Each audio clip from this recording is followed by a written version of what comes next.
Hi, I'm Gaia Melikian, and I'm here with the lovely ladies of the movie The Perfect Match. Joining me first is the gorgeous and talented Paula Patton. Congratulations, Paula, on this new project. Oh, thank you. It's such a fun movie. I really had fun watching it. You play the character Sherry. Tell me about her. Well, Sherry is Terrence's sister in the film, and she's also a therapist. Right. And she's actually more mothering than sisterly.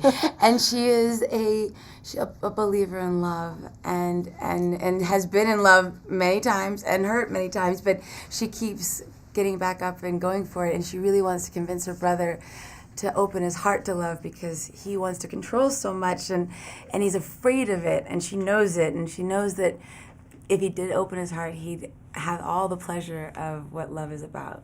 Nice. It was a very touching character. I really enjoyed watching you. It's such a sweet job. Now, you've played in every single genre possible, from beginning with, say, horror movie Mirrors, to Deja Vu, to Mission Impossible, and now The Perfect Match. You're like an acting chameleon. What is the most challenging role you ever played, and why? Gosh, I mean, I don't know. I think at the time, all of them seemed challenging. I mean, maybe some more than others. Right. I don't know, it's hard for me to put a one in favor of the other. But certainly, I have a movie coming out that's where I play half orc, half human, and that was very challenging because I don't know any half orcs, half humans, and so I had nowhere to go for research. So that proved to be challenging. I actually saw the trailer on that, and you look fierce. I read that you wanted to be an actress since you were a little girl. Who, as an actor, has inspired you?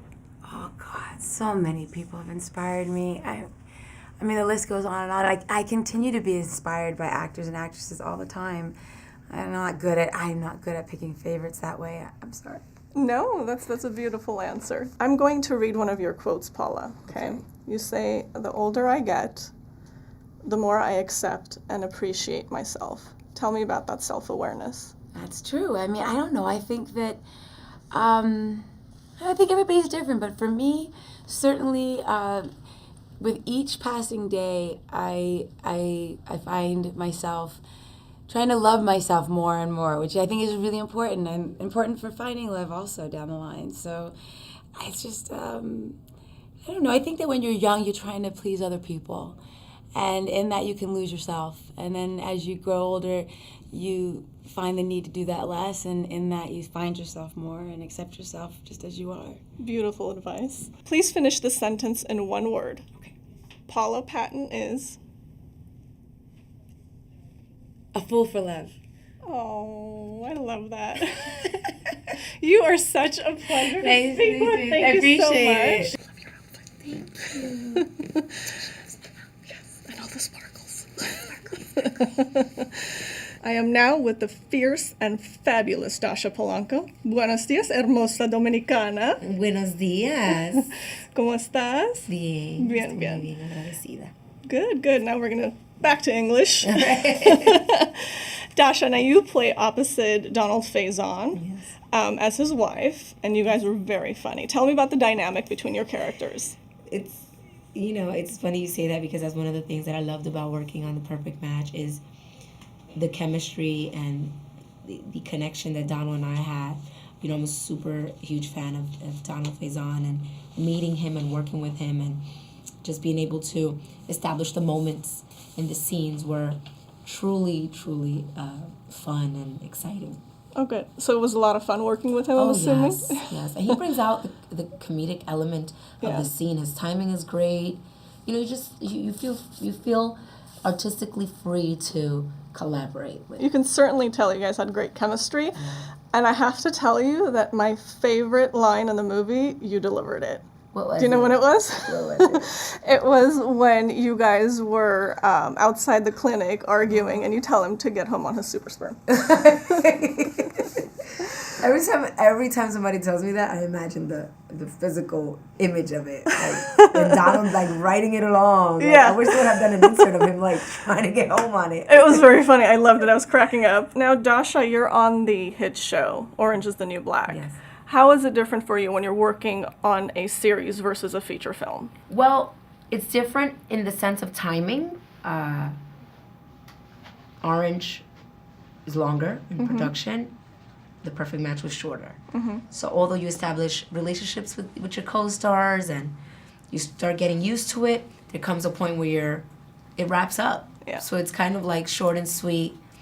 But for the most part, I like the combination of both. I like being able to film half of the year and play around in other roles in films. Great.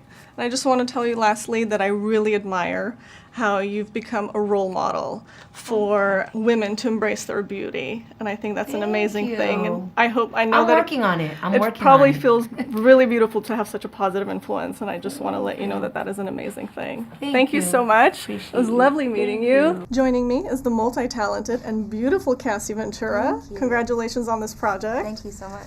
Cassie, you play the mysterious and seductive Eva. Yes. Tell me about her. Eva is, as you said, she's very mysterious. You don't really get her backstory throughout the film because the story is about Charlie and his transition from a player to a guy with feelings. So she comes in at a time where, you know, she wants a casual relationship and he says that he wants one, but finds that he likes her a little bit more than that. So, yeah. It was a lot of fun. I bet you had fun playing that role. Yes. Also, on that note, you and Terrence Jenkins had some steamy scenes. How did you break the ice? We actually didn't break the ice. We talked about it a little bit beforehand, but we were like, okay, just like, this is weird. We've been friends for a long time. Let's just go for it when it happens. There's tons of people in the room, so of course that's not like super normal when you're doing something like that, but it was a film and a character to play. Yeah, so. Makes it more technical with 100 people around you. Very Right? technical, yeah. How did you become a part of this project? Well, I had been working on some music, and I got a call from Terrence and Yanli at Flavor Unit, and they explained the film, that they were casting for it. Explained to me that, you know, I might need to be more comfortable with certain things, as you said, the more intimate scenes. And I read the script and I loved it, so I went in and read for it, and our chemistry was really good. So Good, we nice, went ahead and did it. nice. Yeah. On that note, Cassie, you are a recording artist. Yes. You are a trained dancer, a model, and an actress. Yes. Is there anything you cannot do? I'm sure there's tons of things. You know what I find as I get older is that you really can't pinhole yourself into any one thing. If you enjoy doing 10 different things, like, go and do it. Like, as a woman right now, we can do whatever we want. Like, the sky's the limit. So, I'm designing clothes now. Like, there's all types of things going on, but it's really fun, and I'm enjoying myself. That's why you're multi-talented. Yeah. Very inspiring, I Thank have to you. say. Thank you. And now you've been in entertainment for quite some time. Yes. So what type of advice would you have for young starlets who are just starting out? I would have to say, you know, remain confident. There's going to be a lot of people out there that are going to tell you no, and as long as you know for sure what you want to do and you have a plan of attack, go and do it. Like, don't let anybody tell you no. Simple and just be yourself. Yeah, be right? yourself. Cass, it was a pleasure chatting with Thank you. you, Thank you you so too. much.